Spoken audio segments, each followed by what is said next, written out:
Number 18, let f be the function with derivative given by f prime of x equals sine of x squared plus 1. How many relative extrema does f have on the interval from 2 to 4? So you find relative extrema by setting the derivative equal to 0. We were already given the derivative, sine of x squared plus 1, set that equal to 0. So we have to know what values, when put inside of a sine function, makes that function equal 0. Sine is going to be 0 at any multiple of pi.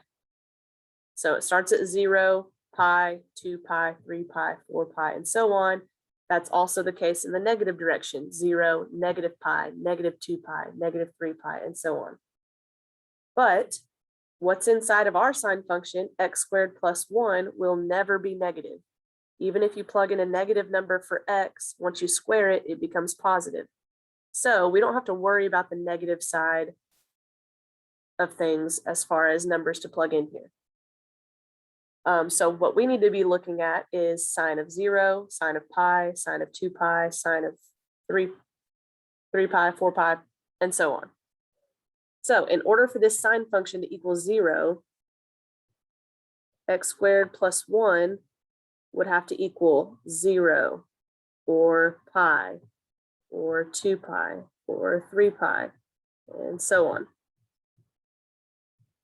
So that's what we need to do until we can figure out how many relative extrema there are in the interval that we were given. So starting with x squared plus 1 equals 0. Solve for x here by subtracting 1 from both sides. X squared will never be negative 1. Even if you plug in an x value that's negative, when you square it, it will be positive. This will never happen. So let's move on to pi. X squared plus 1 equals pi. Okay, subtract 1 from both sides, we get x squared equals pi minus 1.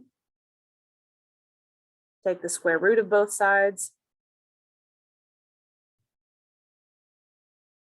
Normally, when you take the square root of something, you want to include the positive and negative value. But remember, the interval that we care about is between 2 and 4. So we don't care about any x values that are negative. So rather than including the positive and negative values, I'm only going to be looking at the positive values because of my interval.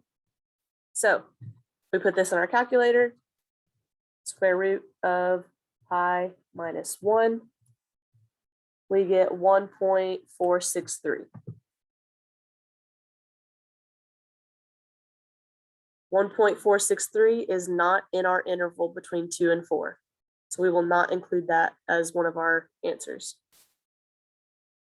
Okay, let's move on. So we've done 0, we've done pi, let's do 2 pi. So x squared plus 1 equals 2 pi. Subtract 1 from both sides, so x squared equals 2 pi minus 1. Take the square root of both sides, we get x equals the square root of 2 pi minus 1. Put that in our calculator.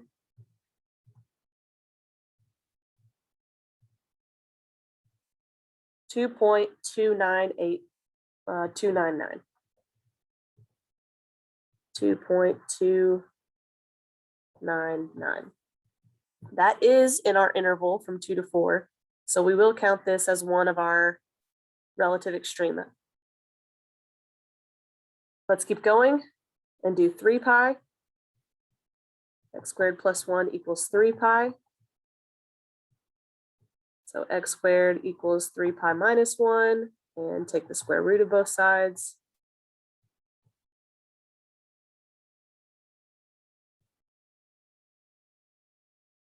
Put that in the calculator. 3 pi minus 1 is 2.903.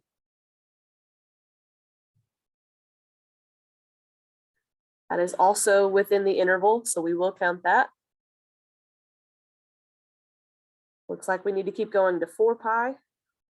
X squared plus 1 equals 4 pi. I'm going to skip a couple steps here I know that x is the square root of 4 pi minus 1.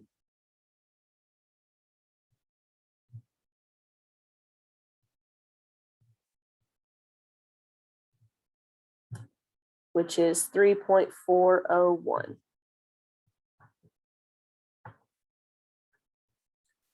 That is still in the interval from 2 to 4, which also means that we need to keep going and try 5 pi.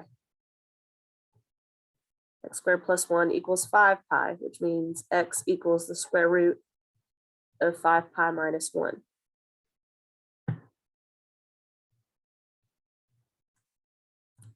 You get 3.835.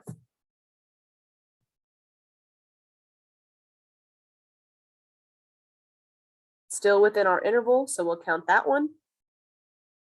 Let's keep going and do x squared plus 1 equals 6 pi, which means x equals the square root of 6 pi minus 1.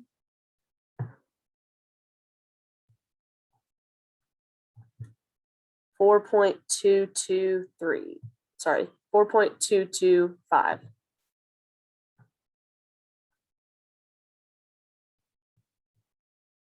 This is not in our interval. This number is greater than 4, so we will not include it. And that also means that if we keep going, we're going to continue to get values that are outside of our interval. So we found 1, 2, 3, 4 relative extrema within the interval from 2 to 4, which would be answer D on number 18.